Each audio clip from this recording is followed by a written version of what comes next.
Well, one of our experts here on the panel knows a thing about taking penalties or two, because last week, Grella, you told us a fantastic story when you were playing for Scunthorpe United about how you missed a penalty. Well, one of our viewers actually managed to find the footage for us on Twitter and send it in. So just in case you missed it, everybody, Grella, walk us through again this Kids penalty at home, and what happened after it. This is how you do not take a penalty. Well, I earned the penalty there. I earned the penalty, right? I caught inside. It was a decent little play.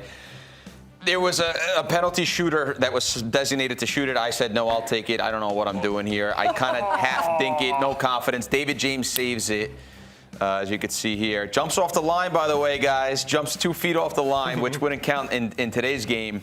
And then they go off of that kick and return the goal. But look at this fluky, crazy goal, too. Good goalkeeping from Sam there, my buddy. Thank you, Sam. And it was a bad day, to say the least. But it happens. That's the beauty of football. Good days, bad days. What happened then? Like, you went into the locker room, got into a fist fight with the manager. But you were scared? There was enough. No, I was not scared. There was people in front of us, and it held us back. He's like, you didn't like each other, did you? No, we never liked each other from the beginning. Especially after that day, we never liked each other again. So, but that's how you don't shoot penalties. Were you scared when he chased you into the locker room? He sounds scared.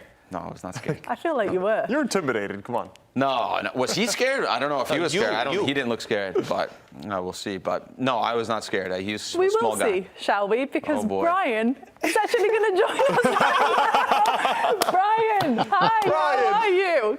Good to see you. Thank you so much. What a reunion this is. Hi, Mike. How are we doing? Brian, what's going on, man? I still don't like you. Oh, man. We're going back a few years now, aren't we, Mike? But haven't seen that penalty being taken again. Do you know, you had all the technique. You had a great touch, great vision. But by God, you were the worst penalty taker I've ever had. No, Brian, the craziest thing was that I was not supposed to shoot the penalty that day. It was, I think it was, what was this? Was it the big striker with the shaved head? The big striker. Well, we've had so many players there. I can't even remember myself, Mike. It's been that many years ago. But no, I know, listen, you're a striker. And all managers would say strikers should always take the penalties. And I was more than happy for you to take it. But trying the Panenka, is it the Panenka? I don't know what that was. I think it was a pass, wasn't it, to David James? You set him up nicely. Yeah, well, David James, actually, he threw his cap on it. It was that bad. You know, it was such a slow... In fact, he rolled down. He had a picnic and he could do anything. But obviously, it was a great opportunity for you, for sure, because you got the penalty. You know, it was a handball. And I was standing on the touchline waiting for you to score the goal.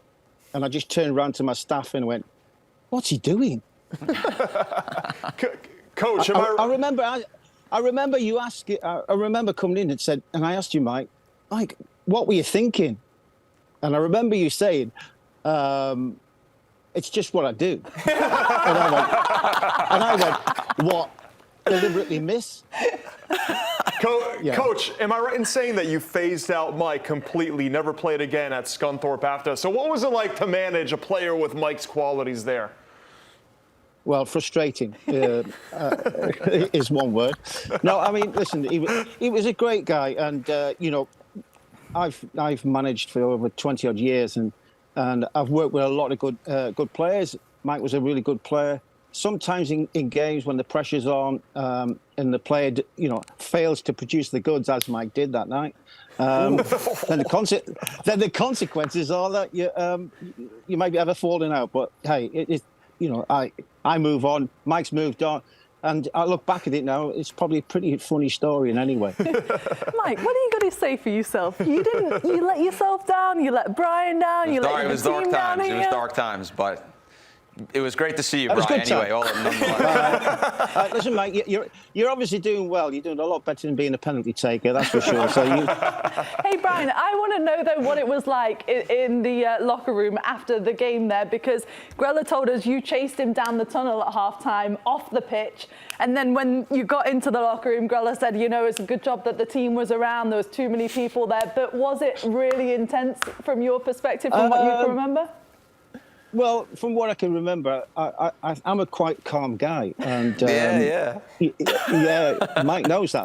I'm a really good, quiet guy, and I sometimes wear my heart on the sleeve and say how it is. Sometimes, not always the most pleasant way of saying things, but sometimes I can't tell you exactly what it was because I'd turn the air blue tonight if I was telling you the exact truth what we actually said. But it was a good listen. It was an experience working with Mike because he gave us another dimension to our team. Like I said, great skills, great technique. He scored some great goals. He's just a rubbish penalty taker. Well, add it to his resume, Brian. Thanks so much for joining us. And great seeing you, man. Great to meet you, Mike.